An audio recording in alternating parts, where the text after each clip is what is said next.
Erin, I'm so excited to have you here today. Thanks for being here on the podcast. I was, diving into your book, your butterfly nonprofit, your podcast, and I'm like, gosh, this mom is amazing. And I want to start with just talking about how you balance it all in the sense of I know that you believe in balance. You talk about, squats and margaritas, motherhood and business.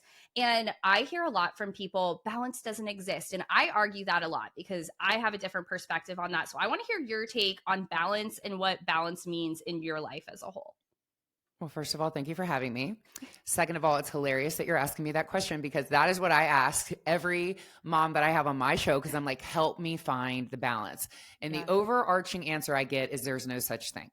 But if you're even like cognizant about being balanced and finding a balance, you're already a good mom. So I want to say that, like, if you're actually striving for that, but there absolutely has to be a balance. You can't live in the extremes. And for my life, I lived in multiple extremes. I was anorexic for a while. I was really into like health and fitness and I guess orthorexia and like ingredients and living that way. And I was miserable. Then I had my kids and my daughter, and I kind of lost myself after that because I felt like I had no purpose. I was just at home breastfeeding and I didn't see anything else for myself. Probably would have been diagnosed for depression if I actually went and sought treatment. But I've lived in the extremes. And when I found this balance of what you called squats and margaritas, it's actually the name of my podcast, I came to a point where I just accept myself as I am. And it's just living in the middle ground. Like you have to just make sure as moms, we have so many little boxes that we need to check and we need to show up in all those boxes. And with that comes guilt. And a lot of it is self-imposed, like that you're not showing up in all the other areas.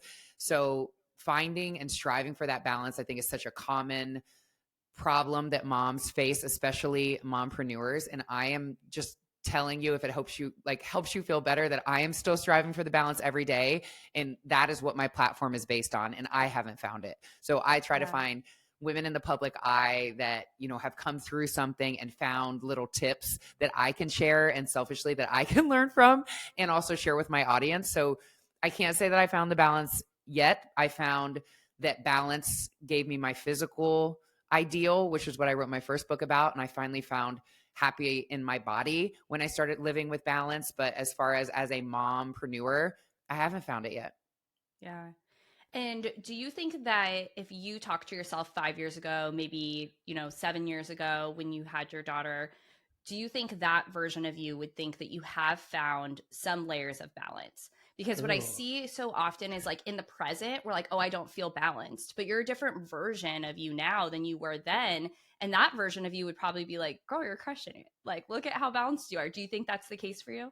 So it's interesting because she's almost 8, my daughter, and 8 years ago, I didn't see any of this coming, like anything that I'm doing now. So like to even consider finding balance between career and motherhood when I didn't know I would have a career, like I can't even think of what that would be like. I had no self-worth. It was probably postpartum depression looking back, but I just felt like there was more, but I didn't know what that is yet. And writing my first book and finally like sharing my story. I don't know if you want me to get into that, but struggling with multiple eating disorders. I was a Division I athlete in college and like the state champion soccer player in high school. And when I went to college, I just wasn't used to not being on the field. And I just assumed I would play. I never came off the field and I didn't play. And we were talking off camera, like it's your identity when you put everything into something. And I was going to this college for soccer and everything was soccer. And when I wasn't playing, I finally just quit kind of on a whim and it was gone. And I completely lost myself because that's all I identified any worth or value with. When that was gone, it was like, depression, bulimia, just having no self-worth for maybe a decade. I met my husband who was in the prime of his career in the NFL. And that comes with a lot of like being insecure and worry when he's traveling and women waiting in the parking lot. And when I didn't have any self-worth, I would just always assume he was cheating. And because I couldn't understand what he saw in me because I didn't see it. And it's like, it's funny that we even married because we dated for 10 years and I was a psychopath that had no self-worth and was always trying to like catch him. And where I've come now, I never would have like saw coming, but my transformation came when I finally looked at that dark stuff, my bulimia, my depression, and I can tell you right now, even if you have a secret like that you're not doing anymore, like I wasn't physically abusing my body anymore, but you have not really looked at that or said it out loud, you're still carrying that. And until you address it, say it out loud, you don't have to write a book, write it, tell someone and release it. It's like the next part of your life opens up. And when I let go of that and all that darkness, so many opportunities came. I got my show, I started a nonprofit, and now I'm sure we'll get to it. I'm actually in the middle of a divorce. I'm not with my husband anymore, but we co-parent and I still love him. But me finding purpose and alignment in my life kind of felt like it wasn't in alignment with what he wanted. And I know that this is what I'm supposed to be doing. And I had to make the decision that moving forward, like he's not the person in my life in that capacity. We co-parent and I love him and I want him still in my life, but as a support for what I'm doing now in the body image and women empowerment space, it wasn't a match anymore. And that's okay. And I'm still kind of trying to convince myself and tell myself every day, it's okay. And you just have to, it's like when you get to that point where you release the shame of whatever you were carrying and you realize what you were put on this earth to do and live in alignment, you know that it's okay. It's okay to make a change or think of yourself. And as moms, like we put ourselves last, but I'm finally coming at almost 42. I'm coming into this season where it's okay to choose myself and to lean into what my body feels is right and ask for guidance and receive the guidance and just have this knowing that this is what I'm supposed to do. Yeah. And to have the permission to either change your mind or make your mind for the first time. And I think whether that's with a partner, a business, a career path, or like your identity and who you want to be, that's so important. And you talked a little bit about how you could not be doing something actively anymore, but you're not releasing it. And whether it's an eating disorder or like a past identity, there were decisions that I had made throughout my life that I carried like shame around. And I talk a lot about this, that I had to get over myself to be able to become the next person that I wanted to be. And I want to take us back to that place where you recognized, okay, I'm not physically doing this anymore, but I'm still carrying it. And what was the very first step you took? Was it getting outside support from someone, something, or were you able to kind of take the next step yourself? What did that look like? It was not on my own. It was basically pulled out of me. And now I'm so grateful. When I finally found the balance of squats and margaritas, like I said, I found my best physical body at 37 after having 2 kids. And I was like, as long as I struggled with restriction and deprivation, the way that I found my ideal was living life with balance. Like I started lifting, I have daily indulgences, and I just had this calling. I have to share it with the woman who is still like me on the treadmill twice a day, just burning calories, only eating salads, not snacking, doing it the way we are taught as women and feeling frustrated.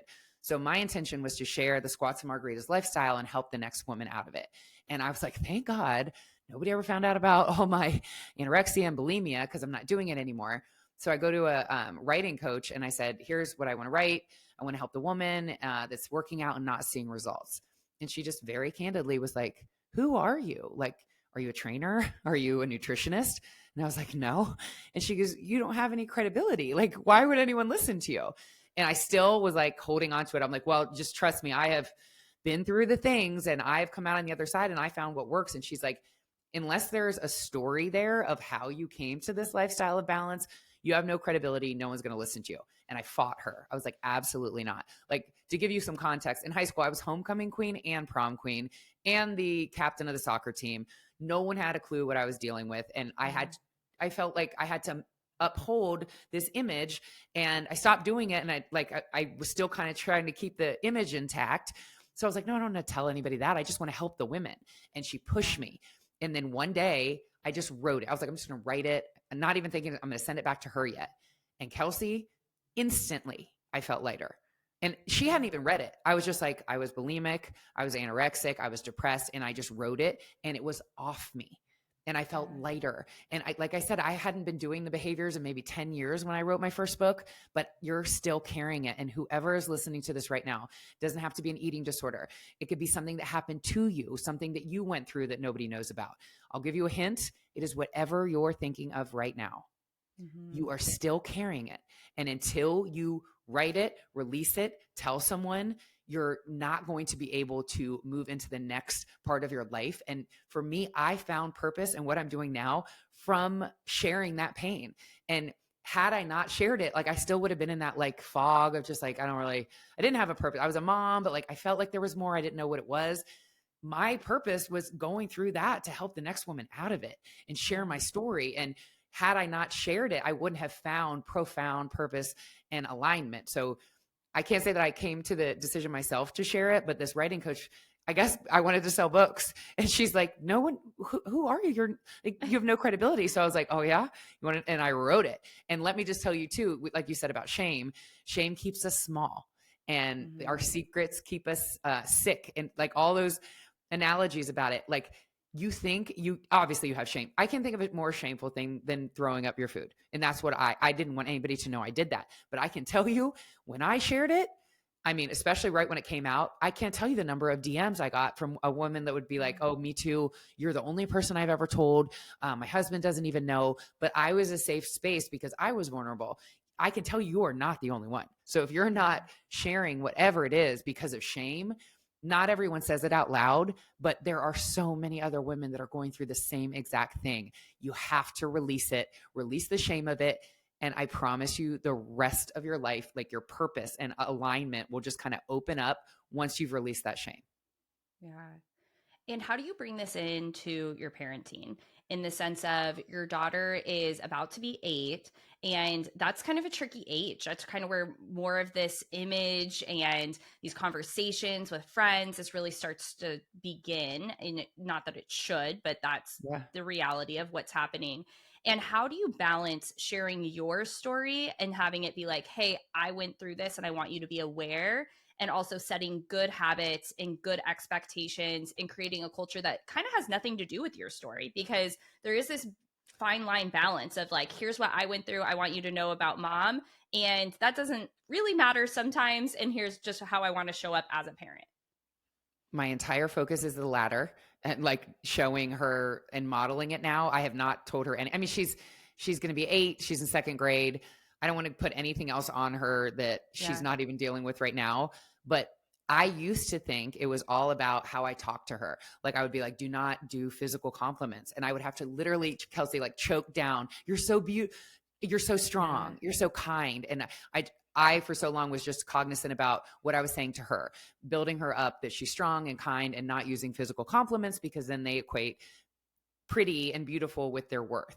But I realized recently it is not just what you're saying to them. It is what you're saying to yourself and what you're showing them. If you're telling them you're so strong and kind and whatever you're saying, and then you're in the mirror like, I got to lose 5 pounds and look at this. She's watching you. You are her model of what a woman should be. And I realized there were so many toxic things I was doing, like stepping on the scale. She's watching me step on a little machine and either be like, oh, or yay. And it's like, oh, we step on this little machine and that tells us if we're happy or sad. Or I think back to my mom, she was always on diets, but especially if there was like a big event, she was like, oh, I have to go on a diet. And, you know, she wasn't eating this week because we had a wedding or something. All that's doing is showing your kid that the best worthy, valuable version of you is a thinner one. And we don't think about that. We're very cognizant about how we talk to our kids, but they are watching you. And there are so many things that I'm realizing now that I will not pass down to her. Even clean your plate. Like, no, clean your plate, keep eating. Like your child is saying, can I be done? Like recognizing that they're getting a hunger and fullness cue. And you're like, no, we eat until there's no food on the table. It's like telling that it's the opposite of intuitive eating. And then for my daughter, she'd be like, can I get a treat? So I would make her clean her plate to get a treat. Like stop making food a reward, like find other like screen time, or they get to play outside, or stop making food. Food has to be neutral. And it can't be like up on a pedestal like this reward, but all those things like I admittedly was doing. And I was like, well, I'm telling her she's great and wonderful. But if you're not saying it to yourself, you're doing her a disservice because she is watching you as to what a woman should be. So that was so eye-opening. To answer your question, I've not talked to her about my stuff yet. I will for sure. But I am so cognizant of what I am modeling. And I am honestly so grateful that I didn't have her when I was in the mess and she could see these things. Like I've come into who I am in full body acceptance and loving who I am. And now I can model that for her. And I didn't have my first child till I was 34. And it's like, maybe that was like meant to be so that I could be a positive model, because before then I wouldn't have been a strong role model for her. Yeah. And this just shows up in so many other ways too, right? Like outside of food and body. And I definitely have some questions for you around that. I'm thinking of my own kids, but how does this show up in just how you present yourself as like a business mom, a working mom, like how you hold your worth in all these other areas and go after your dreams and your goals, and some of the conversations that you have around like just empowering your daughter and your son? Well, I will be the first to admit I had such imposter syndrome. Like when my first book came out, I was getting asked to do these shows as like a wellness expert. And I was like, well, I don't really know. Like I didn't go to treatment, and the eating disorder community came for me in my first book. Like, this woman is not healed. This woman uses fat phobic language.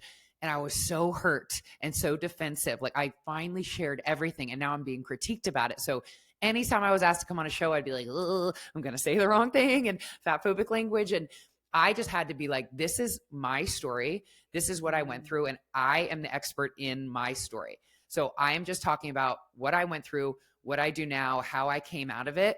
And when you're just true to your authentic self, you can't be an imposter. You're just being yourself. And when I am on like a bigger stage, or I was on a reality show recently where I had a little imposter syndrome, I go back to my wins. And you have to go back to a time where like you were chosen for something, or someone saw you, and you have to just kind of keep that with you. So when you're feeling, maybe you don't want to negotiate for yourself, like it's like a deal on Instagram, you're going to do a collab, and it's like, what's your rate? I'm always like, it's like, no, you go back to your wins. And you're like, for me, on my show, I was going live on Instagram during the pandemic, and honestly just complaining about having a 2 and a 4-year-old. Like, I'm sure you can relate. The world was shut down, Kelsey. I was like, there's no playgrounds. They can't go to school. And I would just go live and be like, what in the hell am I supposed to do with a 2 and a 4-year-old? And other moms would come on and they'd be like, scavenger hunt, have them find a stop sign and a pine cone. And I'm like, yes, this is good. Next week, pour a cocktail and I'll go live. And it was like, just to like share best practices of momming in a pandemic. And I was just doing it to entertain moms because we couldn't like go out. And a program director in Washington, D.C. at the biggest radio station was watching me every week on Instagram. I had no idea. And she called and gave me my show. She was like, this is a show. We will produce it. And I never saw it coming, but I'm like, she saw something in me. So I go back to her, or the girl that picked me to be on this reality show with celebrities that like, I couldn't even, I felt like I walked in, they're all like, are you lost? Like, oh, what are you doing? And I'm like, no, she saw something in me. You always have, when you're doubting your worth and you need to advocate for yourself, have those wins, or when somebody saw something in you, and just have it right there. And that's how I will advocate for myself, to go back to those wins where I did have a day like that. Like you can't, or if you have imposter syndrome, if you're being your authentic self, you can't be an imposter. You're just sharing your story and being exactly who you are. And no one could call you an imposter in that. I love that. There's a quote that I love, and it is, you could be the juiciest peach in the world and there's still going to be someone that hates peaches. And I come back to that all the time, because you could share anything. Like you could say, I love drinking water, and someone would come after you and be like, water's bad for you.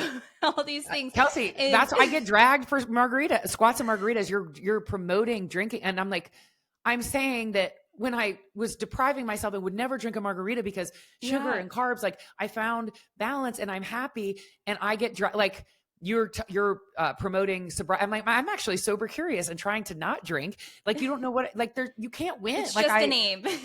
I'm like, it's just like balance. Like you have to have both. And I'm all like, and then I just stop. I'm like, stop. Like you said, if you don't stop responding, that's all you're going to be doing the rest of your life. And if anybody is like triggered by something, it's their own stuff. Whoever is mad at you, like I don't know if you know Kim Gravel, she is on QVC and she was like on reality shows, and I just interviewed her. And so I've been like watching her Instagram, and she has lost like, I don't know, like 60 pounds in the last like year or so. And I had her on my show and she was telling me exactly how she did it. It was before all the weight loss drugs. every time she posts a picture, people are like, Ozempic or was Gobi or whatever it is. And like, oh my God, if you would just admit that you're on these drugs. And I'm like in there, like triggered much, like why leave her alone? And I'm like, nope, nope. For anybody to take time to write, they are feeling triggered. There's something in you that is making them feel triggered.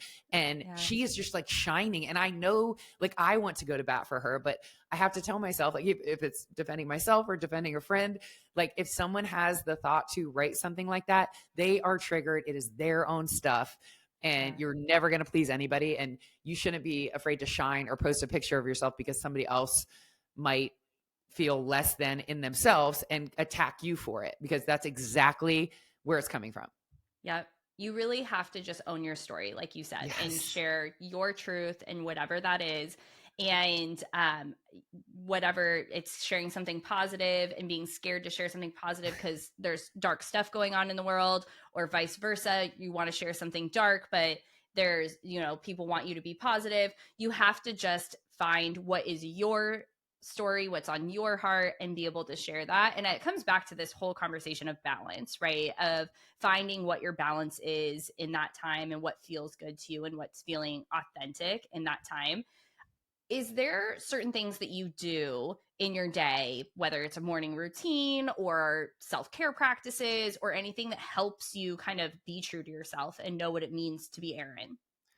I have to take my walks, and 5-10 years ago, it was like runs for PRs. Like I was just a psycho training exercise girl. And now I just walk and like I'm in nature, and I've started doing the no AirPods.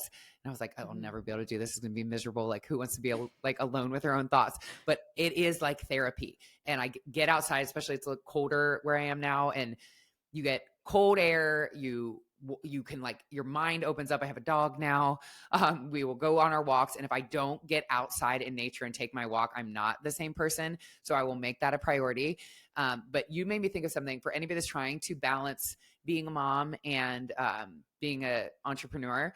I was feeling like there was no balance, and I had Melissa Bernstein on my show, Melissa and Doug toys. Like she's the Melissa. Yeah. I'm sure you have those toys, but she has 7 kids and created the toy brand. And I'm just like, I don't get it. Like, how did you balance it all? And she's like, just tell me about like your day. And I'm like, well, I'm talking to you right now. There's a little boy with curly hair tapping on the window.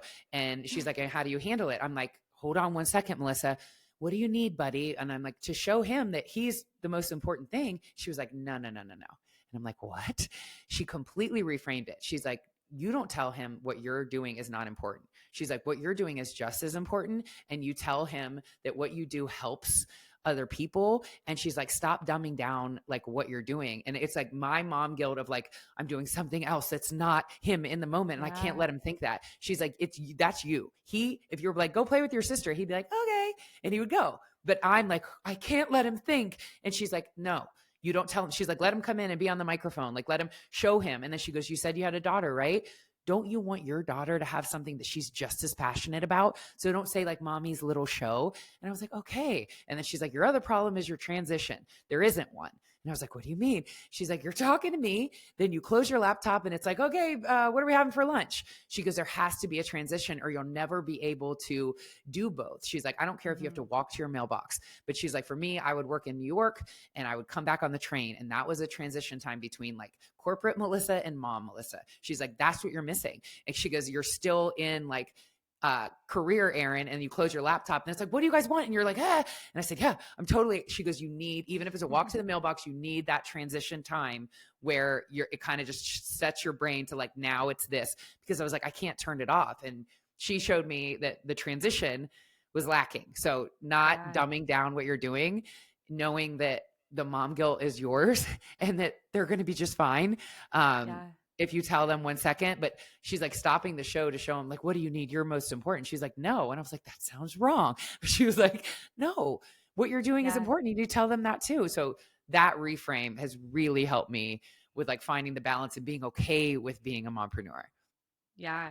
I love that you bring that up. When, the pandemic hit, I quit my job. I was working at home. Then I started this business, and my son for a period of time would be like, Mom, you work so much.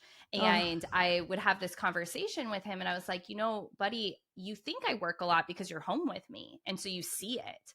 But if you weren't here, you would just think you're at school. And Yeah. sure, mom's at work, but you're not seeing it. And it was this really interesting perspective for me to be able to be like, just because that's what they're seeing and they're understanding. At that point in time, I was actually working like part-time, and I worked in different hours because I was an entrepreneur. I was working at home. We were navigating different things.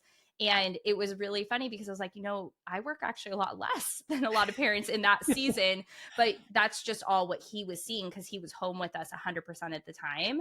And then when he went back into school, he did have this shift of mentality where now he doesn't see me work. So he doesn't have that same mentality. And I think it's really interesting for us to just take a step back and be like, okay, what are our kids actually thinking? Like, they're probably curious. They're probably not like, mom's ignoring me. And also setting those boundaries to say, like, remember, this is mom's work time.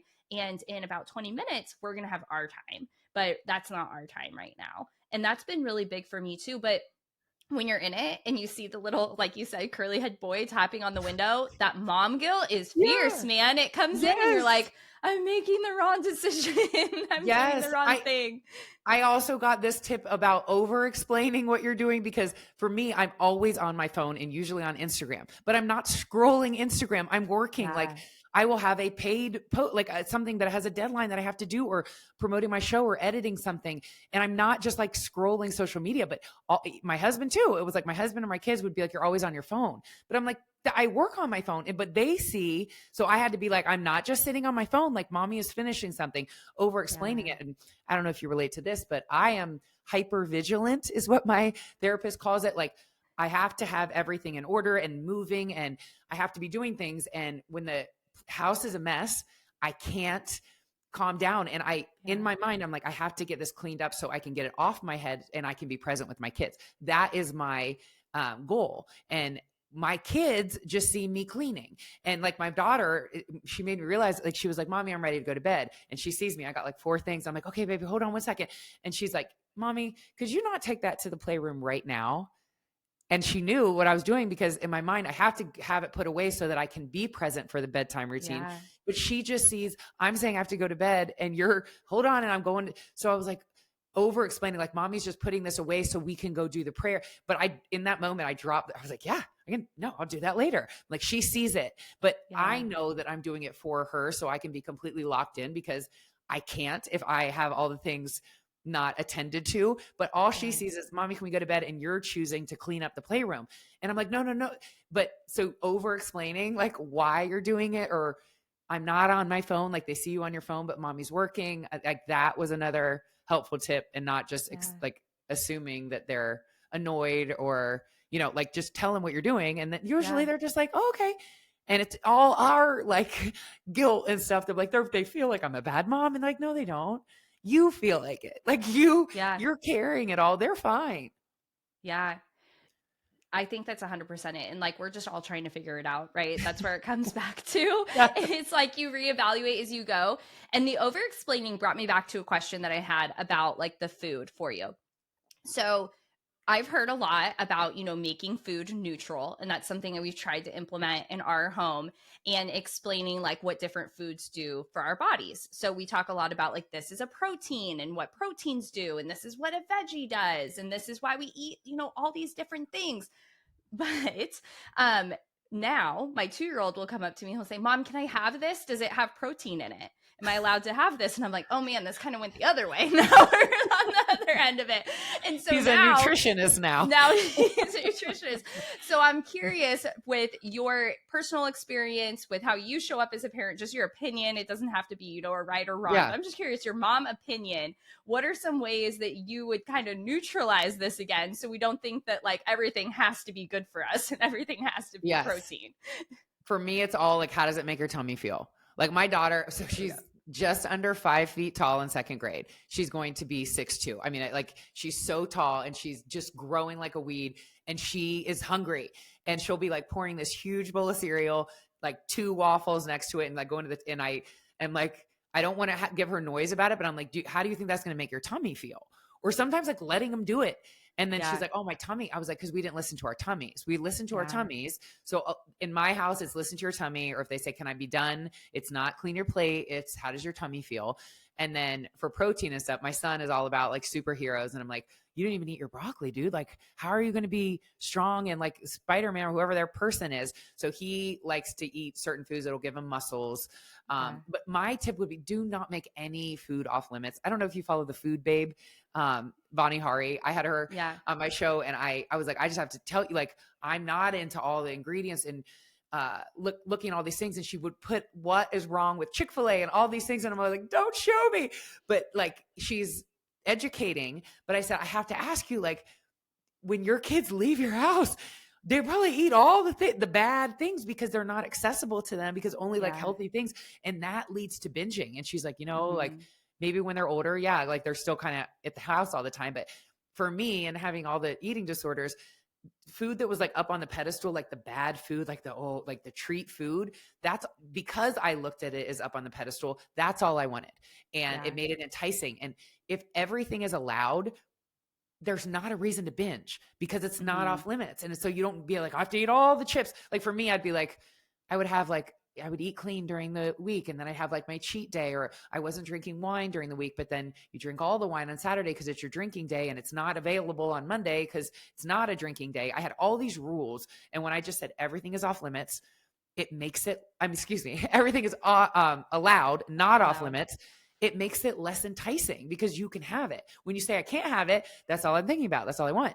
So my kid, everything's in the house, but I'll be like, if my son, I don't want to tell them it's bad or not allowed. Like he loves Lay's potato chips, like the yellow bag, and he will have it and he'll ask for another one. And I said, you have to listen to your tummy. How does it make your tummy feel? So we'll say that, but I don't say like, no, we don't eat chips. They're bad, because then he's like, ooh, goes to Nana's and he sees the chips and he's like, oh, like he's winning. It makes it more tempting. Like take it off the pedestal. Food is neutral. Food is fuel. If you got a little boy, what superhero, whatever they're into, like, how do you think they got those big muscles? Like, I'm always like, it hasn't gone the other way where he will only eat things that have it. Like, does this have protein? So, but that's how I handle it in my house. It's all about how does it make your tummy feel, and nothing is off limits.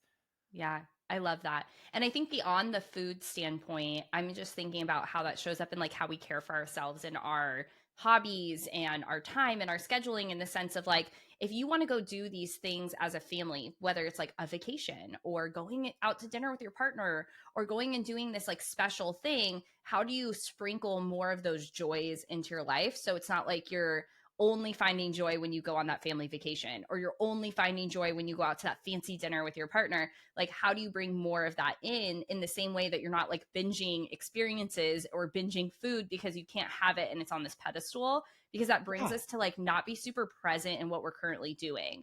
And I think that that's just like, again, comes back to the balance, the theme of today of like, how do you create those different balances in your life? And so I want to talk a little bit about identity, because I think that that is really where we can create more balance with anything, is if we're holding our identity in places that we are finding lack of balance, that makes it really difficult. So it is very common that when people grow up doing sports, that is their identity. And I grew up dancing, not depending on whether you want to call that a real sport or not. It was my identity. But it was the main thing I did. But my husband was super athletic, and he played a bunch of different sports. He also played football in college. And we talk a lot about how that was his identity. And as parents now, we talk about all the good things that came from that for him, like all the friends that he made, the things that he learned in these activities, but it was a huge part of his identity. How did you, looking back on how you made that transition, I know you talked a lot about this in your book, and I'm really excited for everyone to grab that. If you have a child that plays sports or you went through that transition, you should definitely head to Amazon, get her new book, From Pain to Purpose, Finding Meaning in the Mess. Absolutely love it. But how do you show up now for your kids to say, okay, I want you to be really all in on this thing. I want you to be super excited and obsessed. And having, a professional athlete husband, this is kind of in their genes, right? You're going to have this, but we need to have an identity outside of that. So like, how do you find that balance? What are some practices that you're going to try to implement? Yeah. Diversify. Like, my daughter is all about cheer, and in the South, it's like football in the South. I mean, it's competitive cheer in second grade. And it is so like, I don't want her to get I'm thinking like more burnout, like, and not even want Yeah. to cheer because it is so much, but she loves it right now. But I'm like, well, what about soccer? Like, I want her to try everything. And then that's what I mean, I did gymnastics, dance, soccer, softball, cheerleading, like basketball, everything. And then soccer stuck. And that's what I wanted to pursue. And that's what I was getting college offers for. So that kind of became my thing. But I think a lot of it has to do with birth order because I'm the oldest of 4 girls. All 4 of us played Division I soccer in college. Yeah. I was the only one who was psychotic about it and obsessive. And I would train year round, like my sisters who all had successful college careers, when I was the one obsessed with it, they would be like, oh, well, we have like winter workouts. I'll go for a run or something. Like, it was just something. For me, Yeah. it was everything. And I'm the one who had it not work out. And you just it has to be just something that you do. And it sounds like easier just to say that, but like, you want to praise your child and like have them do their best and like really apply themselves, but it can't be the only thing. You have to diversify. They have to find value in something other than their sport. And when that's all they're hearing is, oh my God, you're so good at football, you're so good at whatever their thing is, then they're like, oh, that's my value. Like, I'm good at football. And then when football's gone one day, like you mentioned, my husband, he played 9 years in the NFL and he had played football since middle school.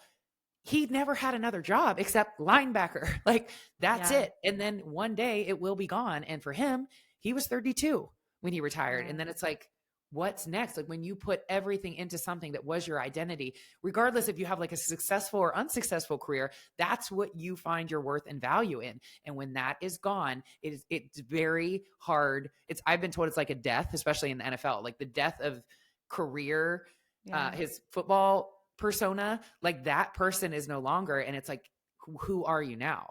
And when I quit soccer in college, and that was the only thing that I saw value in, I mean, full scale depression. I had no other identity. There was nothing like, well, now I'll just do this, because everything was soccer. So I would say, like, it's not like, don't say that they're great at whatever their sport is. Like, hype them up, but like, don't let them think that their value, it's so like the physical compliments is being pretty or playing soccer. Like, just give them all well-rounded compliments on what a sweet person they are. My daughter's a great artist.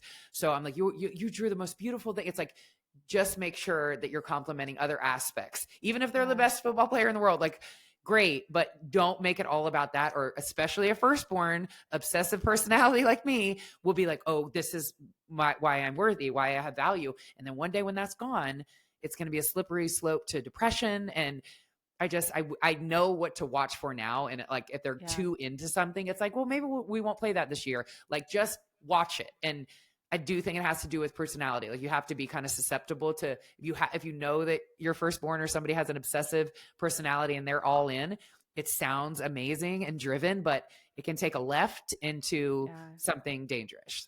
Like, and I think even beyond retirement, or you kind of naturally falling out of that sport, whether it's age or not playing as much as you want to, there's also injury, right? That can happen, and that can take it away from you and be super unexpected. And then all of a sudden, you're not able to do the thing you want to do anymore. So what are maybe some habits that you like to create as a household and as a family to keep you connected, keep conversation flowing? Because that's something that I see a lot in our community. It makes all of this, everything we've talked about today, easier when those lines of communication are open. And you're just starting to get into the ages where maybe they're a little less responsive. So what are some things that maybe work for you to be able to continue these conversations? And even if they're not responding, but you're putting it out there. I love this question. We sit down to dinner every night as a family, no TV, and everybody says the best thing that happened today and the worst thing that happened to them. And now I see them be like, oh, I'll tell you later. Like, they'll hold on to like a memory or something from the day that they want to share. And it's like a tradition now that they know we're going to sit down together, and I'll like, oh, Maya goes first or Jace goes first tonight. What was the best thing that happened today? And they'll just be like, they're in the spotlight. Like, well, the best thing, they say it, and then she'll do hers. So that's just like we're all kind of sitting together and collaborating, and I'm present, and they expect it. So we do that every night. But I forget who gave me this tip. I was always saying, like, kids don't like realize, especially young kids, they don't realize like how much time you were working versus how much time you were spending with them, but they know when you're like locked in with them. So it can be 15 minutes where your computer's down, your phone is away, and you're just locked in with them. And I always make a point, since I have two kids, to give that time to just one of them so they feel special. But what I wasn't doing, and someone else, I wish I could credit her, was like, you use that time, tell them, like ask them what they want to do. Let them come up with like, this is my time with me and my daughter. What do you want to do? And they don't know it's 20 minutes. But like, if you think about it, 20 minutes in your day will make all the difference. They got to choose what they wanted to do. They just had mommy. And like in the grand scheme of things, like that 20 minutes is going to make such an impact. So we'll do the 20 minutes. I just started incorporating. What do you want to do? Like, no, it's mommy and Jay's time. What are we going to do? And he's like, can't even sit down. He's so excited. It's 20 minutes and it's so meaningful to them. And then what's the best part of your day? What's the worst part of your day? Even if like we're at their grandma at my mom's house, they're like, Biba, you're not saying the best part of your day. And she's like, what do you mean? And I'm like, oh, it's like, they expect it now. We sit down and we talk about, and then you can kind of uncover things. Like my daughter, who's in second grade, would be like, somebody said something to her on the playground. I'm like, well, what? Like, what happened out there? Well, I'll learn what's going on where she wouldn't have told me if we didn't have the best part or the worst part of your day. So I'm kind of up on what's happening with my kids. They get their little moment in the spotlight to share. And we just feel really like present and locked in with each other every night. I love that. And you mentioned you're going through a divorce now. It's a fairly peaceful divorce. You guys are co-parenting really well. And I think it's so important to kind of normalize that just because someone isn't meant to continue to do life with us, it doesn't necessarily mean it has to be this giant catastrophe. Love that. So thank you for modeling that. But these practices that you have at home and things that are really important to you, let's talk about the co-parenting piece and how you keep those consistent or different between households and kind of have this family culture, even if it's separate. Yes. Love this question too. I can't believe that I'm speaking on this. I've been with my ex for 18 years, but I would like to see the numbers of women who file for divorce in their 40s, because I feel like you finally step into who you are in your 40s and you're kind of like, that doesn't really work for me anymore. Where when we're 24, I was like, whatever. Yeah, sure. That works for me. Like it has to be a thing where it's like, you kind of realize who you are and things aren't aligned anymore. And maybe your career starts to elevate and it's not a match, but I would love to see those numbers. So in my early 40s, this has happened to us, but we are co-parenting so well. And I was telling you, it's almost confusing because we do get along so well, but in the capacity of co-parents and almost like friends, not as the spouse support role, because that's off the table now. We can get along. And I probably stayed a year too long because I was trying to keep the family unit intact. And I was like, my kids at the time were 4 and 7. And I was like, I can't do this to them, but they surprised us. Like, I still can't believe how easy the transition was. And maybe it's the way that we did it, but we all went out to lunch as a family. We told them as a family, and it was kind of like, mommy and daddy love you so much. Mommy still loves daddy. Daddy still loves mommy. But they were noticing like the fighting and the yelling and the toxicity. And that was almost like the last straw. I was like, I cannot have this kind of toxic energy, even if it wasn't like awful, just this, like, I felt like my shoulders were up all the time. There was always just toxic energy. And I can't show my daughter that this is normal, or she's going to be in a relationship and someone's going to like say something to her or yell at her. And she's going to be like, well, this is normal. This is marriage. This is love. This is what I saw. So I was like, I can't model this anymore. They were, I remember like the last straw, I was yelling and my kids brought me from their play kitchen. They came upstairs. They're like, mommy, we made you this calm down dinner. And I was like, huh. And I was like, oh no. She's like, well, you were yelling at daddy, so we made you a calm down dinner. And I'm like, I wasn't yelling at dad. We were just talking loud. And then I was like, wow, like they feel it. We have to be in separate houses. So when we go to lunch, I was like, you know, we don't want to be yelling or anything. I want to be the best mommy I can be. Daddy wants to be the best daddy he can be. So now we're still going to be a family, but we're going to have 2 houses. And they were like, what? And I'm like excited. And I'm like, yeah. And right now, after we eat, we're going to go to Target as a family. We're going to pick out sheets and toothbrushes and everything for daddy's house. And then I went over there and had like their best, like big ticket favorite things from my house at his house, like in their room. So they like opened the door, like, whoa. Like my son said, thank you, mommy. Thank you, mommy, for doing this for us. And I'm looking at him and we're like, wow, like they handled it like bosses. Like they thanked us and it has only been 7 months. So I don't know if like at some point they're going to be like, my son will make the comment, he's 5, and he'll be like, sometimes it crushes me. He'll be like, Mommy, I just want one house. Can I just have one house? And I'm like, so does Mommy, but we don't want to be fighting. And look, we love you so much. Everybody's getting along. You can go to one happy house and this happy house. And when we go to cheer or soccer, I don't know what to call it. I keep saying my ex and I sit together, because in my mind, I was like, I cannot have them coming off the field and be like, well, who do I go to? And it's been so easy. Like the first time it was weird. We're like, do we sit together? But now it's like, I don't think anybody even knows that we're divorced, because it's so easy. Look, the last 7 months, we just sit together, and then it's like fist bump. I take the kids. He's still in my life. I want him to be in my life. He's the father of my kids, and I still love him. But I think for me, and from what I've heard, like when you get around 40, you really step into who you are. And maybe it's not the person that you were when you got married, and it's not a match anymore. And so for so long, I was trying to like almost like dull myself down so that he would be appeased and be the person that he married, and just be like that unambitious woman that I was when he got married. But I am in alignment with what I am supposed to do. I know I went through all my mess to be able to have the platform that I do, to share inspiring stories, bring the next woman out of it. I even took it a step further and made a nonprofit for teen girls that was not available when I needed it. So I created it, and I know this is what I'm supposed to do. And if he can't be on board for that, I have to go in a different direction, and it doesn't have to be like volatile. It's fine. It still sounds so weird to like talk about divorce, because it's not like this contentious divorce. And if it was, it'd be a lot easier to just be like, because we get along great. And then sometimes I'm like, oh, maybe we can make it work. But when you know what you are here for and you're living in alignment, it's like, that it's the right decision. And I think just coming into this a couple of years ago, just exactly why I'm here. And it starts with releasing the shame of whatever you were carrying. You realize maybe this isn't a match anymore, and I don't regret anything. And that time was wonderful. 18 years together.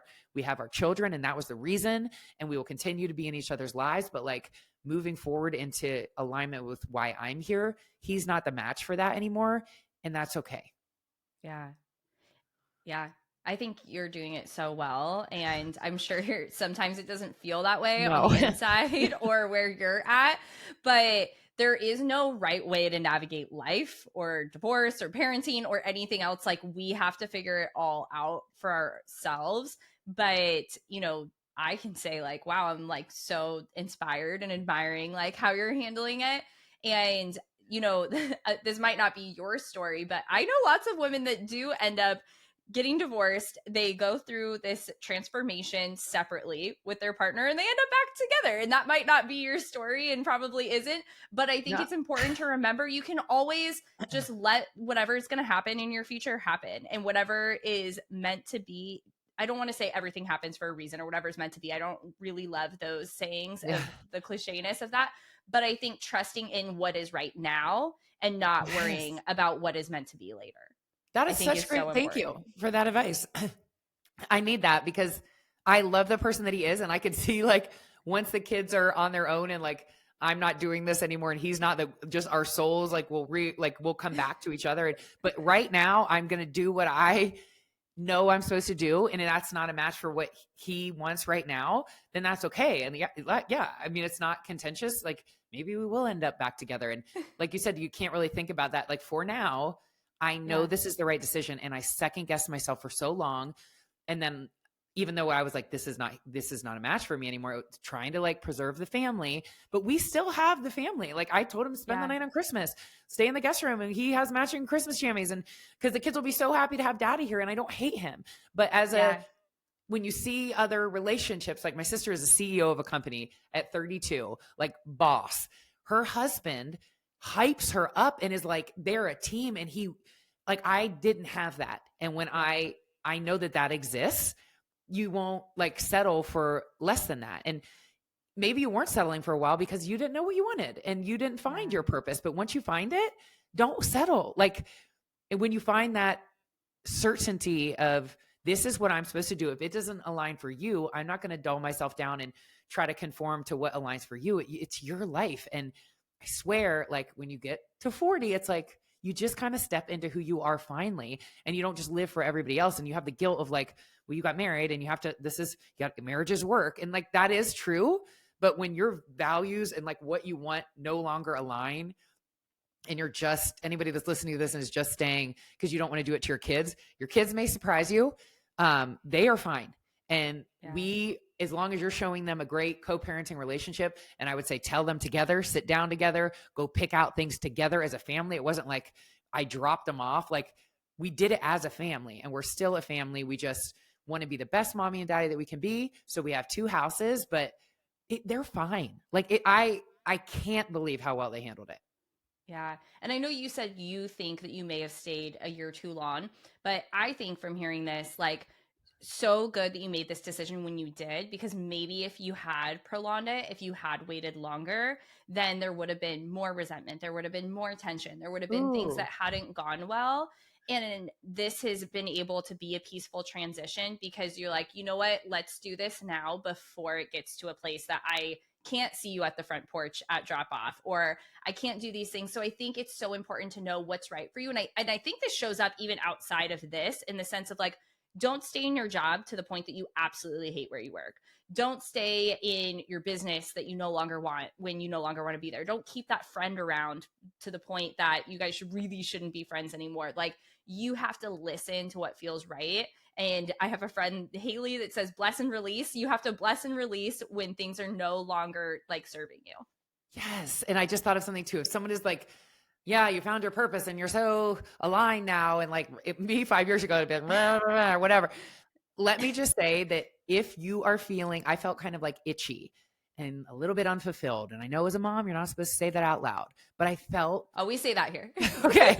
I felt like there was more, but I didn't know what it is. And like, I'm like, I can tell you, start by, like I said, releasing the shame of whatever you're carrying. But what is something that you've been through that you can help someone else out of? And it doesn't have to be like some dark thing. It could be something you could teach someone. Just start putting your authentic self out in a blog, make an Instagram page. I don't know, like if you knit, if you, whatever, maybe it is something that you've came through and you want to share it and help build a community of people that you can support. You find purpose in supporting and helping others. And you get there by saying out loud what you've been through, releasing the shame of it. And then that's how you find purpose. And I would say start by just putting your authentic self out into the world. You can go back to my show that I have right now, is my favorite thing I've ever done. And I got it by being my authentic self. I had no other aspirations. It wasn't an interview. I never thought about having a podcast. I was just being myself on the internet, and a program director was watching. You never know who is watching you and can like give you exactly what you're looking for. But I can tell you, you won't get it if you're not putting your authentic self out into the world authentically and organically as you are. Just as you are, put it out and just look for the guidance. We didn't get into Blue Butterfly, but there was a blue butterfly coming to my doorstep maybe for 2-3 weeks every single day, Kelsey. And I am a spiritual person now, but I was kind of like, what in the world? Like, this is so crazy. My kids would be like, Mom, your butterfly's here, and it wouldn't fly away. And I had all these videos, and I'm like time stamping it, like, God, universe, I see it. I don't know what I'm supposed to do with it, but I'm at any time there was something like, it was like with my divorce, or this is an overshare, but like there was a time where I was a keynote speaker somewhere and I was getting a lot of pushback on leaving during the school week to go and give this keynote. And I was like, maybe I shouldn't, maybe I should stay home, even though there was a father here. I had a lot of shame about it. Kelsey, I went to the biggest, I'm in Atlanta. I went to the biggest airport in the world. So TSA line is ridiculous. I could have stopped and gone to the bathroom to throw off the timing. I could have stopped to tie my shoe. And there's people coming in the TSA every second, like in the line. Where I end up, I come out, I can go right or left. So all the variables up to there, I go right. The next bin, when I go to put my shoes in to go through TSA, had a blue butterfly sticker in it. And I was like, I took a picture with it and I was like, God, like, ask for clarification, ask for guidance. Whenever I'm like, I will see a blue butterfly on like a backpack. I was staying with my sister for Easter. We had like a cabin with like 9 bedrooms. I opened up the room. There were blue butterflies all over wall. So I was like, well, this room works for me. Like I will ask for it and I will get it. Either the blue butterfly in the physical, which has been back, or what are the odds? How could it ever be in that but same bin that I could have gone anywhere? And now I know I keep getting the reassurance that keep going. This is what you're supposed to do. But put yourself out into the world authentically as you are, ask for guidance, and it will blow your mind because you will get it. But I just say it's right there, but you're looking at your phone.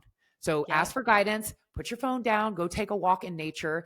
You're not like doubting God or the universe to like question or be like, is this right? Ask for guidance. And I get it. And it's like goosebumps. And when I talk to other people, they're like, yeah, same thing happened. If you're feeling a little unfulfilled, release the shame of what you're carrying, put yourself out into the world authentically and organically, ask for the guidance, and then you will get it. And then you'll know exactly why you're here on this planet.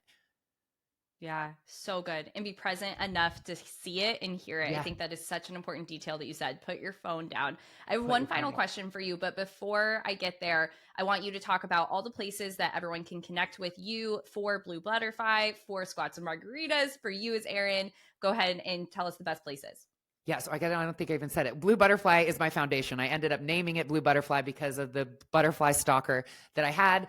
And that is mentorship and advocacy for teen girls who are struggling with body image and self-worth. It's at the Blue Butterflies on Instagram and thebluebutterflies.org. My podcast is my favorite thing in the world, Squats and Margaritas. You can get that wherever you get your podcast. It's kind of, we talk about parenting, entrepreneurship, fitness.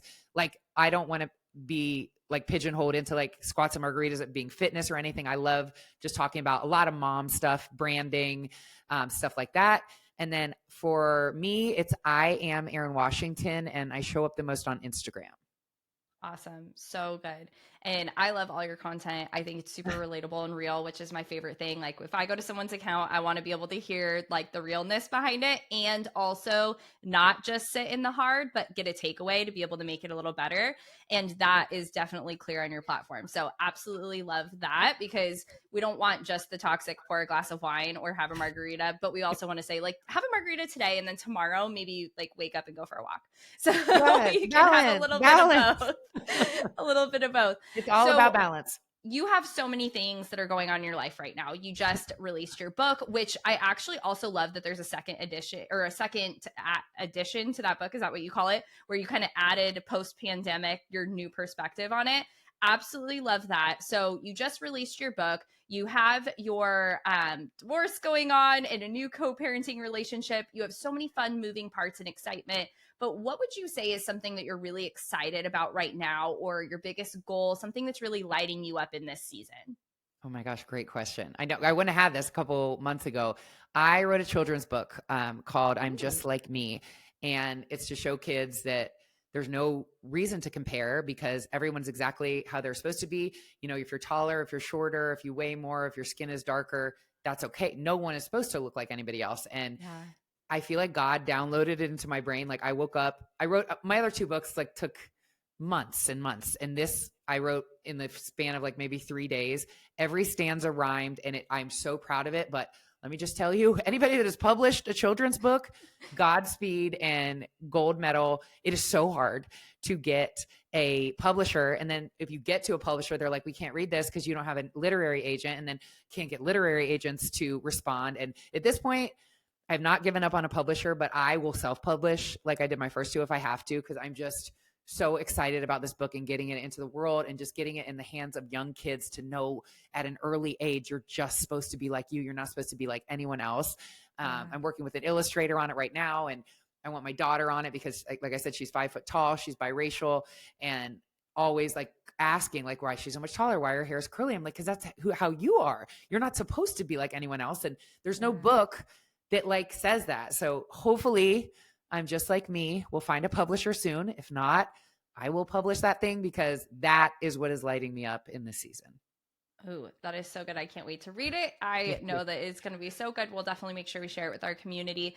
For everyone that's listening, you know, we have these episodes where we get so many good takeaways and we had such great conversation. But if you were to tell someone to take one specific action after this episode ends today, what would you tell them to go do? Release the shame of that thing. Whatever that thing is, and you know you thought of it while we were talking, whatever the thing is for you, your life is not going to open up and align until you release the shame of it. Doesn't matter if it's not happening anymore, but there is something that you're still carrying that is keeping you small. And shame will keep you small. If it's shame that's making you not share it, please know that there are so many other women that are dealing with the same thing, but not everyone says it out loud. So think of the thing that you may still be carrying and release it, and then put yourself out into the world authentically as you are and watch what happens. So good. Thank you so much for your time, Erin. This was so great. Thank you, Kelsey. I love what you're doing, and it was such a pleasure.